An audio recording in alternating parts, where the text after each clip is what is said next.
Hello बच्चों, ये हमारा 8वां वीडियो होगा न्यूक्लियाई के ऊपर।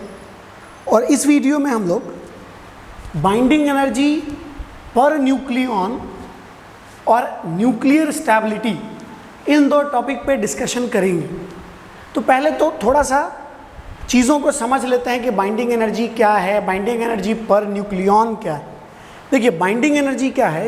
बाइंडिंग एनर्जी बताता है कि न्यूक्लियस अपने सारे न्यूक्लियॉन्स को अपने न्यूक्लियस के अंदर के सारे प्रोटॉन्स और न्यूट्रॉन्स को बांधे रखने के लिए कितना एनर्जी यूज़ कर रहा है, उसको हम बोलते हैं बाइंडिंग एनर्जी।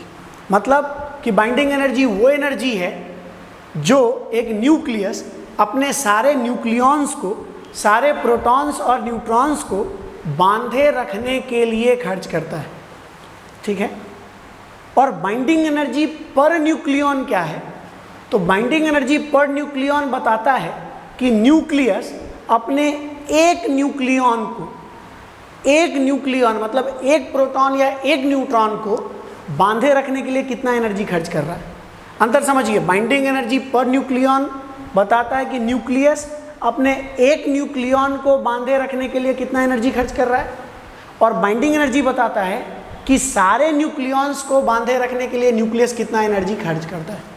एग्जाम्पल के तौर पे जैसे मान लीजिए कि हमारे पास दो न्यूक्लियस है, एक है ए, हमारे पास दो न्यूक्लियस है, एक है न्यूक्लियस ए जिसका मास नंबर है 10 और एक है न्यूक्लियस बी जिसका मास नंबर है 14। ठीक है। न्यूक्लियस ए का बाइंडिंग एनर्जी यह 50 मेगा इलेक्ट्रॉन वोल्ट और न्यूक्लियस बी का बाइंडिंग एनर्जी ये है 56 मेगा इलेक्ट्रॉन वोल्ट। ठीक है। तो बाइंडिंग एनर्जी पर न्यूक्लियॉन, तो बाइंडिंग एनर्जी को मास नंबर से डिवाइड कर देंगे तो बाइंडिंग एनर्जी पर न्यूक्लियॉन आ जाएगा। बाइंडिंग एनर्जी कितना है? 50 और मास नंबर कितना है? 10। आप कंफ्यूज मत कीजिएगा सिंबल से, अगर आप सिंबल से कंफ्यूज कर रहे हैं तो इसको x ले लेते हैं। ठीक है। तो बाइंडिंग एनर्जी पर न्यूक्लियॉन, तो बाइंडिंग एनर्जी कितना है? 50 मेगा इलेक्ट्रॉन वोल्ट और मास नंबर कितना है? 10। तो इसको सॉल्व करेंगे तो बाइंडिंग एनर्जी पर न्यूक्लियॉन कितना आ गया? 5 मेगा इलेक्ट्रॉन वोल्ट। और इसको सॉल्व करते हैं तो बाइंडिंग एनर्जी पर न्यूक्लियॉन जो है ये आ गया 56/14 mega electron volt, that is 4, ये हो जाएगा 4 मेगा इलेक्ट्रॉन वोल्ट। ठीक है। ठीक है। अब इसको समझिए, x के केस में बाइंडिंग एनर्जी है 50। बाइंडिंग एनर्जी 50 होने का मतलब कि x जिसके न्यूक्लियस के अंदर 10 न्यूक्लियॉन है, ये अपने सारे न्यूक्लियॉन को बांधे रखने के लिए कितना एनर्जी खर्च कर रहा है? 50। x अपने सारे न्यूक्लियॉन्स को बांधे रखने के लिए कितना एनर्जी खर्च कर रहा है? 50। मतलब जो x है वो अपने 10 न्यूक्लियॉन को बांधे रखने के लिए कितना एनर्जी खर्च कर रहा है? 50 मेगा इलेक्ट्रॉन वोल्ट। तो एक न्यूक्लियॉन को बांधे रखने के लिए कितना एनर्जी खर्च करेगा? तो 50/10 mega electron volt, that is कितना? 5 मेगा इलेक्ट्रॉन वोल्ट। अब देखिए, बाइंडिंग एनर्जी पर न्यूक्लियॉन भी तो यही है। तो binding energy 50 mega electron volt का मतलब है कि न्यूक्लियस अपने सारे प्रोटॉन्स को बांधे, सारे न्यूक्लियॉन्स को बांधे रखने के लिए total 50 mega electron volt energy खर्च कर रहा है। और बाइंडिंग एनर्जी पर न्यूक्लियॉन का मतलब है कि न्यूक्लियस अपने एक न्यूक्लियॉन को बांधे रखने के लिए कितना एनर्जी खर्च कर रहा है? 5 मेगा इलेक्ट्रॉन वोल्ट। सेम यहाँ पे भी आप देख सकते हैं, यहाँ पर न्यूक्लियस, इसका बाइंडिंग एनर्जी है 56 मेगा इलेक्ट्रॉन वोल्ट। मतलब ये क्या कर रहा है कि अपने 14 न्यूक्लियॉन को बांधे रखने के लिए 56 मेगा इलेक्ट्रॉन वोल्ट खर्च कर रहा है। 14 न्यूक्लियॉन को बांधे रखने के लिए कितना एनर्जी खर्च कर रहा है? 56 मेगा इलेक्ट्रॉन वोल्ट। तो एक न्यूक्लियॉन को बांधे रखने के लिए कितना खर्च करेगा? 56/14 mega electron volt, that is क्या? 4 मेगा इलेक्ट्रॉन वोल्ट। तो यहाँ से आप समझ सकते हैं कि ये जो एक न्यूक्लियॉन को बांधे रखने के लिए एनर्जी खर्च कर रहा है वही तो मेरा बाइंडिंग एनर्जी पर न्यूक्लियॉन है। तो बाइंडिंग एनर्जी बताता है कि न्यूक्लियस अपने सारे न्यूक्लियॉन को बांधे रखने के लिए कितना एनर्जी खर्च कर रहा है, और बाइंडिंग एनर्जी पर न्यूक्लियन बताता है कि न्यूक्लियस अपने एक न्यूक्लियन को बांधे रखने के लिए कितना एनर्जी खर्च कर रहा है। अब यहाँ पर एक बात बताइए, एक्स के केस में बाइंडिंग एनर्जी पर न्यूक्लियन कितना है 5, और बी के केस में बाइंडिंग एनर्जी पर न्यूक्लियन कितना है 4। तो कौन न्यूक्लियस अपने न्यूक्लियन को ज़्यादा मजबूती से बांधे हुए है? ऑब्वियस है एक्स। क्यों? क्योंकि ये एक्स अपने एक न्यूक्लियन को बांधने के लिए 5 मेगा इलेक्ट्रॉन वोल्ट एनर्जी खर्च कर रहा है, जबकि बी अपने एक न्यूक्लियन को बांधने के लिए केवल कितना एनर्जी खर्च कर रहा है 4 मेगा इलेक्ट्रॉन वोल्ट। ठीक है, मतलब एक्स अपने न्यूक्लियन को ज़्यादा मजबूती से बांधे हुए है, जबकि बी अपने न्यूक्लियन को थोड़ा कम मजबूती से बांधे। तो यहाँ पर क्या समझे? तो यहाँ पर हम लोग फिर से बता दे रहे हैं, यहाँ हम लोग समझे कि जो न्यूक्लियस है वो न्यूक्लियस का बाइंडिंग एनर्जी ये बताता है कि न्यूक्लियस अपने सारे न्यूक्लियन को बांधे रखने के लिए कितना एनर्जी खर्च कर रहा है। बाइंडिंग एनर्जी क्या बताता है? सारे न्यूक्लियन को बांधे रखने के लिए कितना एनर्जी खर्च कर रहा है। और बाइंडिंग एनर्जी पर न्यूक्लियन क्या बताता है कि एक न्यूक्लियन को बांधे रखने के लिए कितना एनर्जी खर्च कर रहा है। ठीक है, ये था बाइंडिंग एनर्जी और बाइंडिंग एनर्जी पर न्यूक्लियन। अब आते हैं न्यूक्लियर स्टेबिलिटी। एक न्यूक्लियस को ज़्यादा स्टेबल बोला जाता है अगर उस न्यूक्लियस के अंदर जो प्रोटॉन और न्यूट्रॉन है, एक न्यूक्लियस को ज़्यादा स्टेबल बोला जाता है अगर उस न्यूक्लियस के अंदर जो प्रोटॉन और न्यूट्रॉन है वो, या उसमें उस प्रोटॉन और न्यूट्रॉन में न्यूक्लियस से बाहर निकलने का टेंडेंसी कम हो। एक न्यूक्लियस को ज़्यादा स्टेबल बोला जाता है अगर उस न्यूक्लियस के अंदर जो न्यूक्लियन है, जो प्रोटॉन और न्यूट्रॉन है, उसमें न्यूक्लियस से बाहर निकलने का टेंडेंसी कम होता है। तो बाहर निकलने का टेंडेंसी कम होगा। तो बाहर निकलने का टेंडेंसी कम कब होगा? जब न्यूक्लियस ज़्यादा मजबूती से बांधे रखेगा अपने न्यूक्लियंस को। न्यूक्लियस ज़्यादा स्टेबल कब होता है? जब न्यूक्लियस के अंदर के न्यूक्लियन में बाहर निकलने का टेंडेंसी कम हो। और न्यूक्लियन के बाहर निकलने का टेंडेंसी कम कब होगा? जब न्यूक्लियस अपने न्यूक्लियन को ज़्यादा मजबूती से बांधे होगा। ज़्यादा मजबूती से बांधे होगा, ये कैसे पता चलेगा? तो जो न्यूक्लियस का बाइंडिंग एनर्जी पर न्यूक्लियन ज़्यादा होगा वो न्यूक्लियस अपने न्यूक्लियन को ज़्यादा मजबूती से बांधे होगा। समझिए, जिस न्यूक्लियस का बाइंडिंग एनर्जी पर न्यूक्लियन ज़्यादा होगा वो न्यूक्लियस अपने न्यूक्लियन को ज़्यादा मजबूती से बांधे होगा। और चूंकि वो ज़्यादा मजबूती से बांधे होगा अपने न्यूक्लियंस को, तो उसका न्यूक्लियंस में न्यूक्लियस से बाहर निकलने का टेंडेंसी कम होगा। और चूंकि बाहर निकलने का टेंडेंसी कम होगा तो न्यूक्लियस ज़्यादा स्टेबल होगा। कड़ी समझ रहे हैं? जिस न्यूक्लियस का बाइंडिंग एनर्जी पर न्यूक्लियन ज़्यादा होगा वो न्यूक्लियस अपने न्यूक्लियन को ज़्यादा मजबूती से बांधे होगा। और चूंकि वो ज़्यादा मजबूती से बांधे होगा तो उस न्यूक्लियस का जो न्यूक्लियन है उसमें बाहर निकलने का टेंडेंसी क्या होगा? कम होगा। और अगर उसमें बाहर निकलने का टेंडेंसी कम होगा, तो वो न्यूक्लियस ज़्यादा स्टेबल होगा। मतलब बाइंडिंग एनर्जी पर न्यूक्लियन अगर ज़्यादा होगा तो न्यूक्लियस का स्टेबिलिटी भी ज़्यादा होगा। अगर बाइंडिंग एनर्जी पर न्यूक्लियन कम है तो न्यूक्लियस अपने न्यूक्लियंस को कम मजबूती से बांधे हुए है। और चूंकि कम मजबूती से बांधे हुए हैं तो न्यूक्लियस के न्यूक्लियन का में बाहर निकलने का टेंडेंसी ज़्यादा होगा। और चूंकि बाहर निकलने का टेंडेंसी ज़्यादा होगा तो न्यूक्लियस अनस्टेबल होगा। बाइंडिंग एनर्जी पर न्यूक्लियन अगर कम है तो न्यूक्लियस अपने न्यूक्लियंस को कम मजबूती से बांधे हुए है। और अगर वो अपने न्यूक्लियंस को कम मजबूती से बांधे हुए है तो उसके न्यूक्लियंस में बाहर निकलने का टेंडेंसी क्या होगा? ज़्यादा होगा। और चूंकि न्यूक्लियंस में बाहर निकलने का टेंडेंसी ज़्यादा होगा तो न्यूक्लियस कम स्टेबल होगा। तो बाइंडिंग एनर्जी पर न्यूक्लियन अगर कम है तो न्यूक्लियस का स्टेबिलिटी भी कम होगा।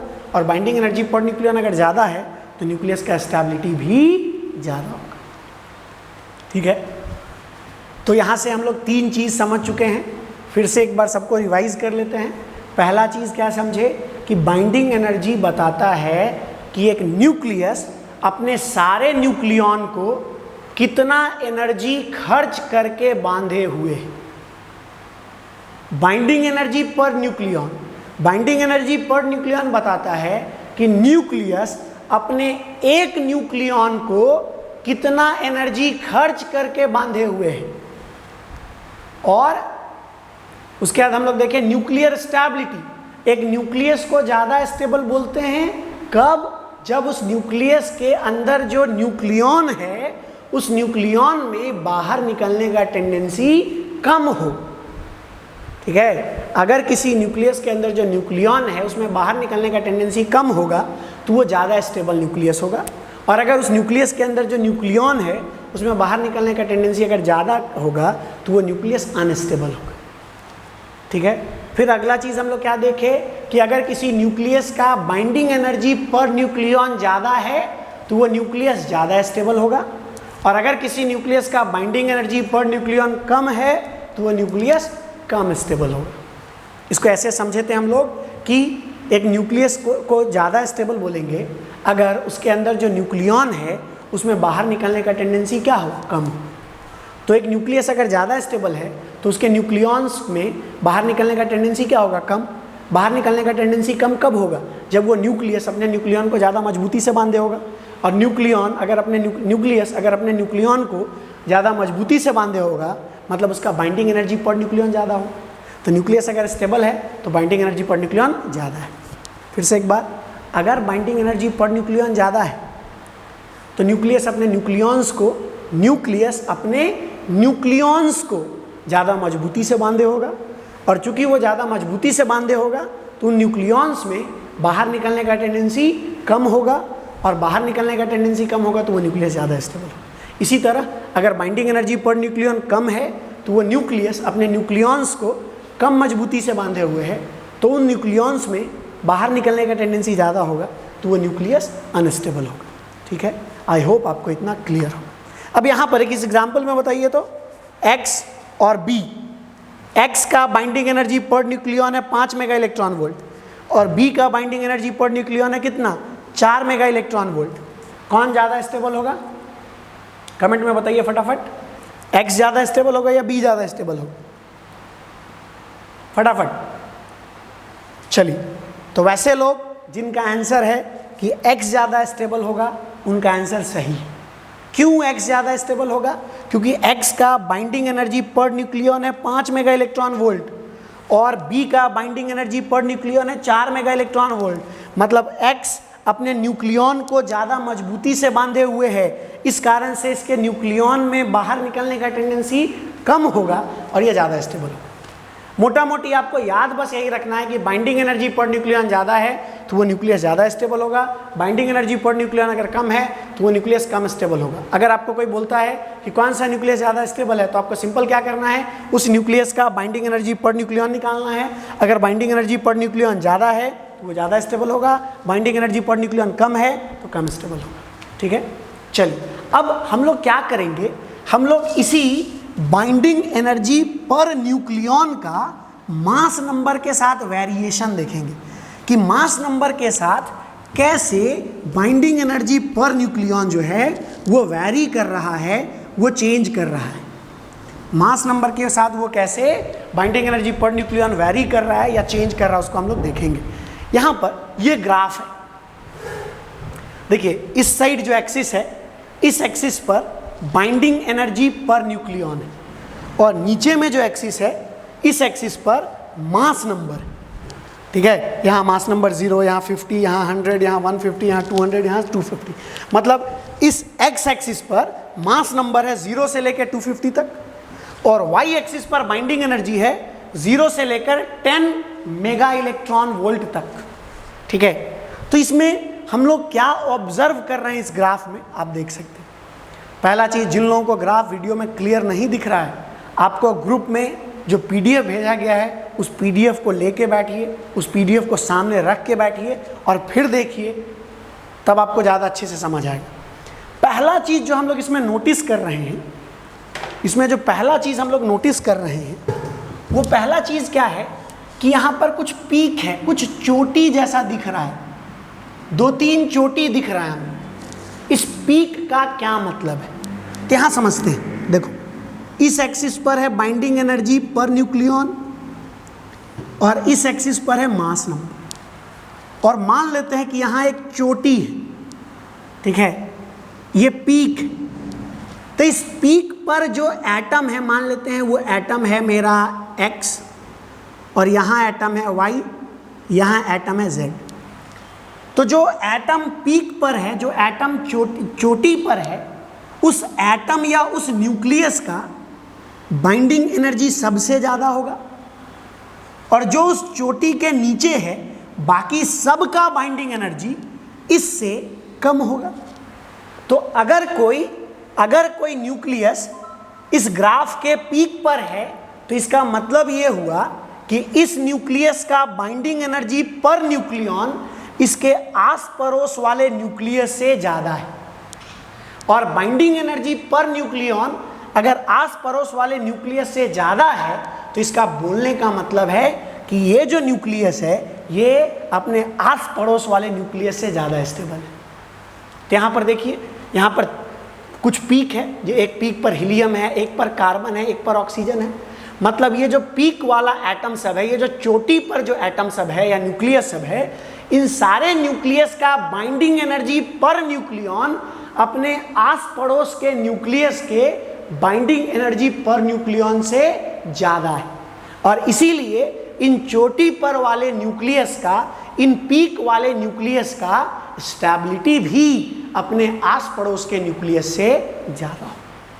तो पहला ऑब्जर्वेशन देखें कि कुछ न्यूक्लियस है जो पीक पर है, और पीक पर होने का मतलब है कि इसका बाइंडिंग एनर्जी पर न्यूक्लियन इसके आस पड़ोस वाले एटम से, न्यूक्लियस से ज़्यादा है। इस कारण से ये पीक वाला जितना भी न्यूक्लियस है ये ज़्यादा स्टेबल है। ठीक है, ये पहला ऑब्जर्वेशन। दूसरा ऑब्जर्वेशन अगर हम लोग देखें, तो अब देखिएगा ये पोर्शन जो पोर्शन हम यहाँ ड्रॉ कर रहे हैं, ये पोर्शन यहाँ मास नंबर लगभग 30 है, और ये पोर्शन यहाँ मास नंबर लगभग 170 है। इस पोर्शन को देखिए, 30 से लेकर 170। इस पोर्शन में दो चीज देखने वाली बात है।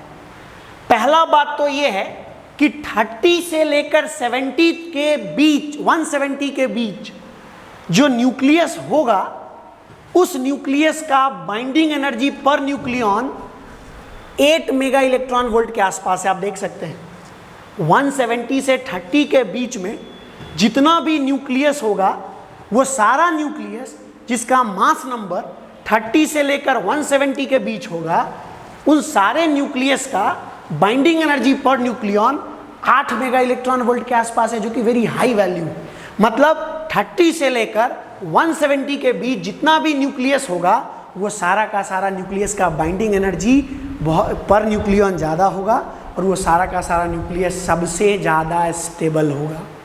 ठीक है, तो वो सारा न्यूक्लियस जिसका मास नंबर 30 से लेकर 170 के बीच है, उसका बाइंडिंग एनर्जी हाई वैल्यू होगा, और इसीलिए 30 से 170 के बीच वाले न्यूक्लियस का स्टेबिलिटी भी सबसे ज़्यादा होगा। पहला ऑब्जर्वेशन था ये। दूसरा इसमें क्या देखना है कि 30 से लेकर 170 के बीच बाइंडिंग एनर्जी लगभग कांस्टेंट है। हाँ, थोड़ा बढ़ा घटा जरूर है, लेकिन लगभग कांस्टेंट है, 8 के आसपास ही है। तो इसमें क्या देखना था कि 30 से 170 के बीच जितना भी न्यूक्लियस होगा, उन सारे न्यूक्लियस का बाइंडिंग एनर्जी पर न्यूक्लियन ज़्यादा है, तो वो न्यूक्लियस ज़्यादा स्टेबल है, और इसका इस रेंज में बाइंडिंग एनर्जी पर न्यूक्लियन लगभग क्या है, कांस्टेंट है। ठीक है, अब आते हैं तीसरा ऑब्जर्वेशन की ओर। हमारा तीसरा ऑब्जर्वेशन क्या है? 30 से पहले आप देखिए, मास नंबर 30 से पहले बाइंडिंग एनर्जी कम है, घट गया है बाइंडिंग एनर्जी, और 170 के बाद भी देखिए, 170 के बाद भी बाइंडिंग एनर्जी लगातार घट रहा है। तो मास नंबर 30 से पहले वाले न्यूक्लियस और 170 के बाद वाले न्यूक्लियस, इन दोनों न्यूक्लियस का बाइंडिंग एनर्जी पर न्यूक्लियन क्या होगा, कम होगा, और ये इन दोनों एरिया वाले न्यूक्लियस अनस्टेबल होंगे। ठीक है, तो हम इस ग्राफ को 3 भाग में बांट सकते हैं। पहला भाग 0 से लेकर 30 मास नंबर वाला, ये न्यूक्लियस बहुत हल्का न्यूक्लियस होता है, वेरी लाइट न्यूक्लियस, और इस न्यूक्लियस का बाइंडिंग एनर्जी पर न्यूक्लियन, इस रेंज का बाइंडिंग एनर्जी पर न्यूक्लियन बहुत कम होता है, इसलिए ये सब न्यूक्लियस क्या है, अनस्टेबल। दूसरा 170 से ज़्यादा मास नंबर वाला न्यूक्लियस, ये वेरी हैवी न्यूक्लियस है, इसका बाइंडिंग एनर्जी पर न्यूक्लियन भी क्या है, कम है, तो ये वेरी हैवी न्यूक्लियस भी क्या है, अनस्टेबल है। और तीसरा बीच वाला मॉडरेटली हैवी 30 से लेकर 170 जिसका मास नंबर है, तो ये मॉडरेटली हैवी जो न्यूक्लियस है इसका बाइंडिंग एनर्जी पर न्यूक्लियन ज़्यादा है, 8 मेगा इलेक्ट्रॉन वोल्ट के आसपास है, इसीलिए ये स्टेबल है। ठीक है, समझ आया? तो ये 3 ऑब्जर्वेशन देखें। चौथा ऑब्जर्वेशन क्या है? चौथा ऑब्जर्वेशन या चौथा कंक्लूजन आप बोल सकते हैं।